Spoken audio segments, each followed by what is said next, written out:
Jack Hermansson fell short in another main event on Saturday, losing a split decision to Sean Strickland in the UFC Fight Night 200 headliner in Las Vegas. A tough night at the office for Hermansson, despite the fact that one judge did score it in his favor, which many people, including myself, thought was very bizarre scoring, but he did hang in there over the course of 5 rounds, just really couldn't get his offensive strategy going, was staved off for the majority of the fight by Strickland's very nice jab in there, and it's another loss for Hermansson in this fight, but I don't think he was by any means humiliated or anything of that sort. He's still a legit player in the middleweight division and a guy that no matter who goes in there against him, they're probably going to have a tough out or have to exert at least some measure of skill or energy. But for him, it is back to the drawing board. How does Hermansson bounce back from here? And I think the person that is the pretty obvious fight, in my opinion, is Darren Till.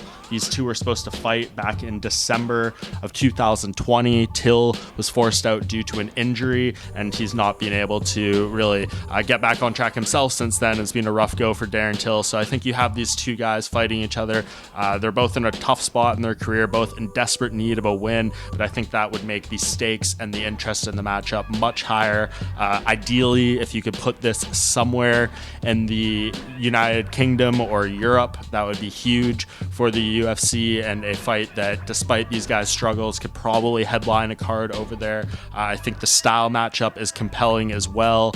And I think that would just be a great fight for both these guys. Obviously, the loser would be in a real rough spot as far as their career and title prospects, but that's what makes this division so fun, and matching up these two guys who are in a similar place in the rankings. So for me, Jack Hermansson takes some time to regroup here. Darren Till still recovering from some injuries, as far as I know. It might be a little bit until he's ready to book a fight. Of course, he's not in London fighting on that upcoming card in March, so he needs a little more time, but as soon as both these guys are ready to go, would love to see Jack Hermansson versus Darren Till sometime this year.